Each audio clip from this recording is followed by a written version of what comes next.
Hi, and welcome to the next LOL Esports video on my channel. I do daily League of Legends content.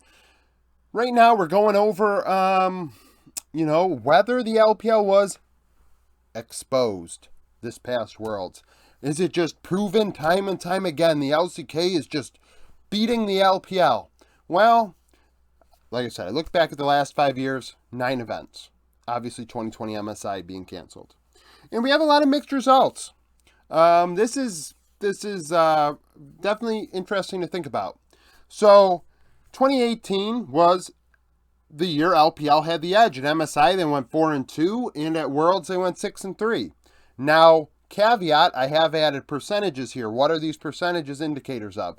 How much time that region spent in the lead when the teams cross paths in gold. I understand gold is not the only thing. Some people might think gold doesn't matter at all. But that's what I use to kind of show an indicator of how, if a team was like, I don't know, ahead for 30 out of 32 minutes in a game and lost, I feel like that team that lost, you have to value that loss in a way that doesn't make it absolutely useless versus a way that a team may lose a game from start to finish in 25 minutes.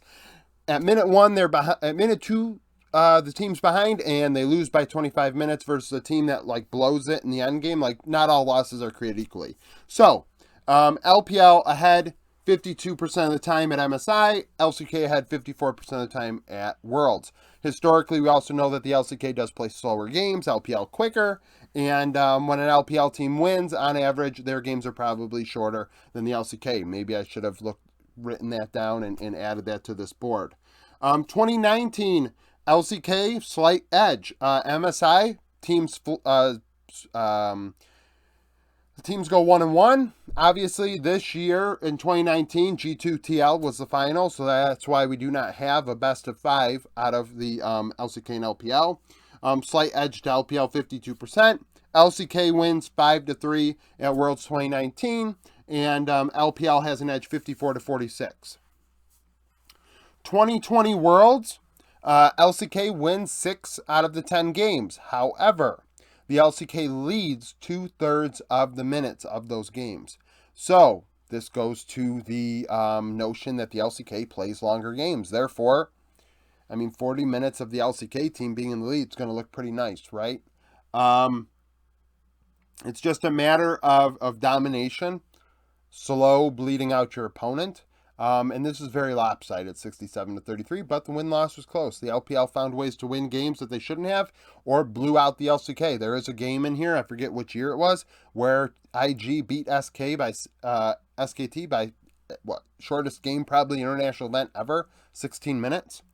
2021, the LPL had the edge. This is why I think the whole exposed thing is a bunch of BS. Because 2021 MSI, LPL led 59% of the time, won 5 out of 7 games. They had the edge. And people are going to say, well, MSI doesn't matter. BS, MSI doesn't matter. That regionally, these two, the LPL and LCK care about who wins and who loses. That's going to matter to them. There is a sense of pride there. As a fan, you may not have that pride, but those players certainly have pride in that series. Worlds 2021. The LPL has the edge, 11-9, leading 53% of the time. First time we had 20 games between the two regions when they crossed paths. So very close. Could have been 10-10, just a little bit differently. One game's different, and all of a sudden this is really close to 50-50. So is it a blowout? No. But is it the LCK showing signs that they're getting past the LPL? Absolutely not. 2022 MSI. RNG beats T1 in the finals. They win the series 4 out of 7 in the whole tournament, leading 51% of the time versus 49%. So once again, very close, but the LPL with a slight edge. And then we get to this past Worlds, where the LCK absolutely decimated the LPL, 16-7, and dominated them 68-32. Now, we have to really think about this critically. Is one tournament an indicator of squat when it comes to anything like, was it like not confirmed, but I mean 16-7 is a big. I mean they crushed them, but can I draw any real conclusions from one tournament when the last 3 tournaments the LPL actually had a slight edge? I don't think so. Over the last 9 tournaments and 5 years, the LCK has an edge 47-45 against each other. I mean, the LCK has the edge 47-45. That's pretty damn close. One win flipped is a draw. I don't see any exposure here. I don't see over the aggregate. I do not see domination. I don't see destruction. I don't see any crushing going on. I understand that the LCK has had 3 teams in the Final Four of the last 2 tournaments. That's entirely true. The LPL, historically, usually has a team that ends in group stage, and they do struggle. But against the LCK, that is actually just not the case. I mean, it's pretty much 50-50. Now, I will say, the LCK has a 55-45 edge in gold, so when we see tournaments in here where the LPL won more games, but the LCK actually had a gold lead for longer periods of time. There are many games in this data set here that a team had a lead and then blew it, and actually the winner of the game led the game in gold for less time. Actually, to the point where there is, I think, like 30-minute games where the winner led for 4 or 5 minutes. And it was literally winning a team fight late, scaling, I mean, there's a lot of reasons why a game goes the way it does and why a team comes back in the later stages of a game, and multiple metas and this and that and whatever. That's why you look at multiple years to try and find a trend if there is one. And looking at these numbers, I don't see a trend. I don't see one at all.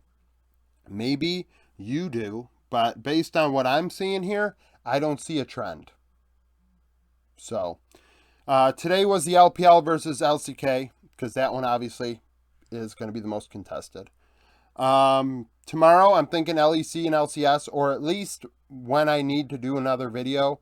No roundup today, so we'll do that. And then minor region one we'll do, which is not like 2 minor regions against each other, but maybe it'll just be the minor regions all lumped in to try and figure out how they do against each other, who's the best of the, minor regions.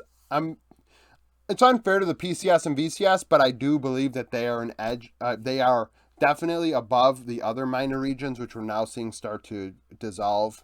Oceania joining PCS, Turkey just becoming nothing but a ERL. But we can look at Brazil, Latin America, Japan still alive. So we can look at things like that. But nevertheless, that's this video. Thank you for watching. If you missed it, I had a video go up on my channel a couple days ago where I went over the Jinx Aphelios matchup, 385 matches, and I highlighted the top 21 and had a little graph to show you and stuff like that. So that was an interesting video, as well as the roundups last couple days. So if you missed those, give them a view. They're on my channel. Like the video if you like it. Subscribe to the channel for daily League of Legends content. Follow me on Twitter. Join the Discord. Become a YouTube member. And thank you for watching.